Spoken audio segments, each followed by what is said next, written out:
अस्सलाम वालेकुम students. Next हमारा लेक्चर है magnetic flux and flux density.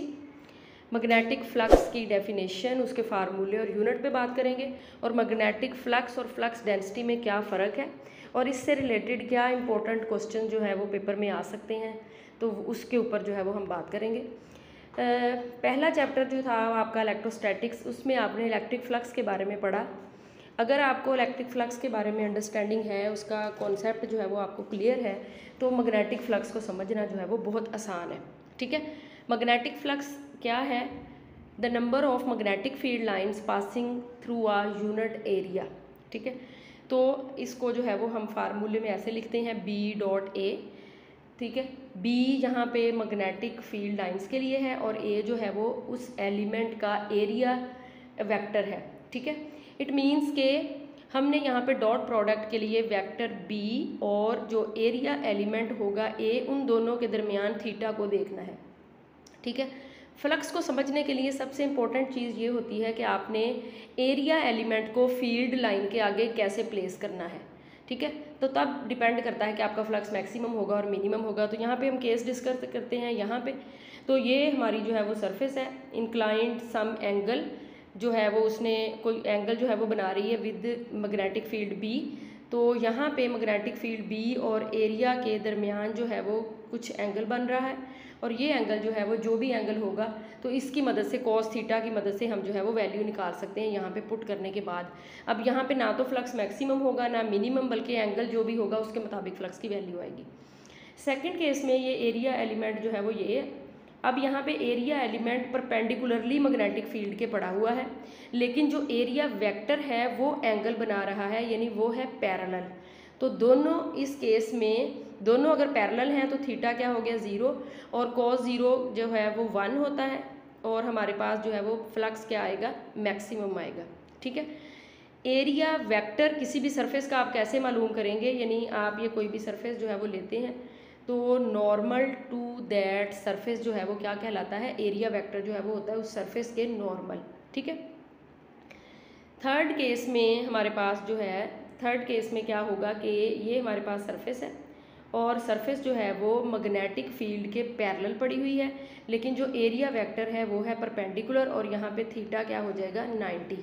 तो हमारा फ्लक्स जो है वो क्या होगा, मिनिमम। और वैसे भी इस केस में आपको नज़र आ रहा है कि मैक्सिमम नंबर ऑफ लाइंस जो है वो क्रॉस करती हुई गुजर रही हैं, लेकिन इस केस में जो फ्लक्स जो है वो हमारे जो सरफेस एरिया है उसको क्रॉस करता हुआ नहीं, बल्कि उसके पैरेलल जो है वो लाइंस जा रही हैं, तो यहाँ पे फ्लक्स जो है वो मिनिमम होगा, यहाँ पे मैक्सिमम होगा। ठीक है, इन सब केसेस में मैग्नेटिक फील्ड की वैल्यू जो है वो यूनिफॉर्म है, यानी हर जगह पे एक जैसी है। अगर फॉर एग्जांपल हमारे पास कोई कर्व्ड सरफेस आ जाती है और मैग्नेटिक फील्ड की जो वैल्यू होती है वो भी नॉन यूनिफॉर्म आ जाती है, तो फिर हम क्या करेंगे कि हम इस सरफेस को के एरिया एलिमेंट जो है वो लेंगे, और उस एरिया एलिमेंट को जो है वो हम डेल्टा A1 का नाम देंगे। इसी तरह से इसको हम नंबर ऑफ एरिया एलिमेंट में डिवाइड कर देंगे और हर एक का नाम जो है वो रखेंगे डेल्टा A1, A2, A3। ठीक है, और फिर हम फार्मूला जो है वो अप्लाई करेंगे B.डेल्टा A, B1.डेल्टा A1, तो ये हो गया phi1। इसी तरह से B2.डेल्टा A2, यानी कर्व्ड सरफेस को हम number of small area element में डिवाइड कर लेंगे, हर एक में फ्लक्स की वैल्यू फाइंड आउट करेंगे, और फिर जो है वो हम टोटल फ्लक्स जो है वो मालूम करेंगे phi1 + phi2 + अप टू 3 सो। ठीक है, और हम इस तरह से लिख सकते हैं B.डेल्टा A, यानी तमाम जो सरफेसिस एलिमेंट हमने लिए होंगे उनका जो फ्लक्स होगा उनका सम। तो इस तरह से जब कोई भी कर्व्ड सरफेस होगी या uniform non uniform magnetic field होगी तो हम इसको यूज़ करेंगे। ठीक है, जो भी हमारे पास कर्व्ड सरफेस होगी उसको आप number of small area patches में डिवाइड करेंगे और फिर फार्मूला जो है वो वही लगाएंगे। ठीक है, उसके बाद इसकी यूनिट की बात करते हैं। इसकी यूनिट जो है वो कहलाती है, जैसे अगर फॉर एग्जांपल फाई जो है वो BA के बराबर है, तो आपको पता है ये यहाँ पे मैग्नेटिक जो फील्ड है इसकी यूनिट टेस्ला होती है, इस एरिया की होगी मीटर स्क्वायर, तो tesla metre square, tesla metre square को जो है वो हम वेबर कहते हैं। और अगर आप इसको ऐसा ही यूनिट में देखें तो ये न्यूटन मीटर पर एम्पेयर की फॉर्म में आएगा। ठीक है, तो नेक्स्ट जो है वो फिर हमारे पास है मैग्नेटिक फ्लक्स की यानी यूनिट हो गई वेबर या टेस्ला मीटर स्क्वायर। उसके बाद हमने नेक्स्ट डिफाइन करना है मैग्नेटिक फ्लक्स जो है वो डेंसिटी।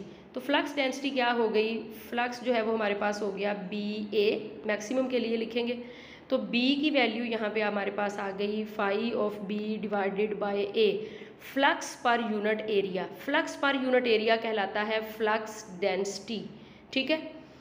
तो जैसे हमने चार्ज डेंसिटी पढ़ा था, चार्ज पर यूनिट एरिया, बिल्कुल इसी तरह से फ्लक्स पर यूनिट एरिया क्या कहलाएगा, फ्लक्स डेंसिटी, ठीक है। तो ये बेसिक जो है वो फ़र्क है। फ्लक्स जो है वो बी ए के बराबर है, इसकी यूनिट होती है यानी टेस्ला और मीटर स्क्वायर, या इसकी यूनिट होती है वेबर, और आप ऐसा यूनिट में भी लिख सकते हैं, ठीक है। और उसके बाद जो फ्लक्स डेंसिटी है वो होती है flux per unit area, flux density flux per unit area के बराबर है, ठीक है। और इसकी यूनिट होती है weber per metre square, weber per metre square भी, और इसकी यूनिट टेस्ला भी। अभी पिछले ही लेक्चर में हमने इसकी यूनिट टेस्ला जो है वो डिफाइन की थी, तो टेस्ला भी होती है। तो ये दोनों में बेसिक जो है वो फ़र्क है। तो क्वेश्चन जो है वो आ सकता है कि मैग्नेटिक फ्लक्स में और फ्लक्स डेंसिटी में जो है वो क्या फ़र्क है, तो दोनों का आपको पता होना चाहिए। उनके यूनिट में एक की यूनिट जो है वो वेबर है और दूसरे की यूनिट यानी इसकी यूनिट जो है वो वेबर हमारे पास आ जाती है। सारी आपको यूनिट याद होनी चाहिए कि वेबर जो है ये क्या है, ठीक है। और अगर आप बी की यूनिट की बात करते हैं जो कि फ्लक्स डेंसिटी के बराबर होगा, तो वो होगी वेबर पर मीटर स्क्वायर, ठीक है। और आपको इससे रिलेटेड शॉर्ट क्वेश्चन आ सकता है कि फ्लक्स मैक्सिमम कब होगा और फ्लक्स जो है वो मिनिमम कब होगा। यहाँ पे मैं यहाँ पे एक की पॉइंट के तौर पे आपको फ़र्क जो है वो दोनों का बता दूंगी यूनिट का, कि फ्लक्स डेंसिटी वो उसकी क्या यूनिट होती है और मैग्नेटिक फ्लक्स उसकी क्या यूनिट होती है, ठीक है। और मैग्नेटिक फ्लक्स जो है वो एक स्केलर क्वांटिटी है, क्योंकि ये डॉट प्रोडक्ट है दो वेक्टर्स का, मैग्नेटिक फील्ड और एरिया वेक्टर ए का, ठीक है। चलिए, आपको उम्मीद है कि समझ आ गई होगी। कोई क्वेश्चन हो तो फिर आप पूछ सकते हैं।